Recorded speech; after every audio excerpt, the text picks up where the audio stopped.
Today, Buckingham Palace throws its gilded doors open to the public for its summer exhibition, while the Queen is at her summer residence. Elizabeth Palmer takes us inside the 300-year-old palace, which the royals say needs a lot of work. It's a London landmark. Tourists flock to Buckingham Palace for the changing of the guard, and occasionally to see the royals themselves. Everyone remembers William and Kate's newlywed kiss on the balcony. Inside, there's 830,000 square feet of ornate space. That's 775 rooms. This is the largest room in Buckingham Palace. This is where the Queen hosts all her fanciest dinner parties.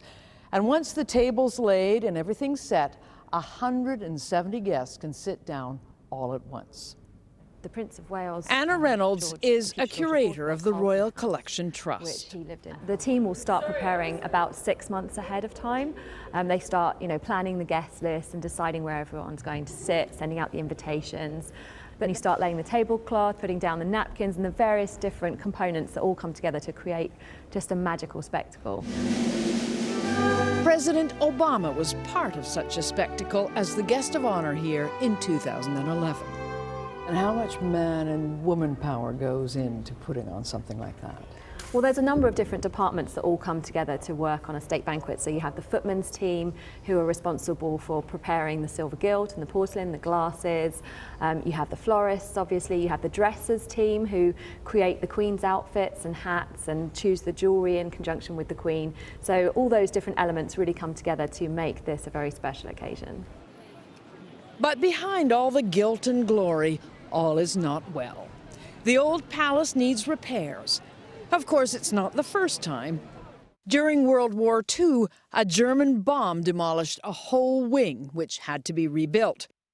In 1950, the palace got a facelift. And since then, like any home, it's had constant minor touch-ups.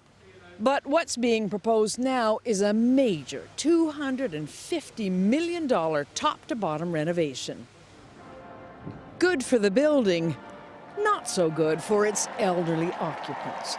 Queen Elizabeth and Prince Philip will probably have to move out for a while. But fortunately, as a reigning monarch, the Queen's got another one. Windsor Castle, just 25 miles up the road. For CBS This Morning, Saturday, I'm Elizabeth Palmer in London. It's really nice when you have to move out of your palace for renovations that you get to go to a castle. I like that idea. I know, rich people problems, right? But this September, the monarch will actually become the longest reigning. And that makes sense, doesn't it? It sure certainly does. feels that way. She's been around as long as I can remember, that's for sure.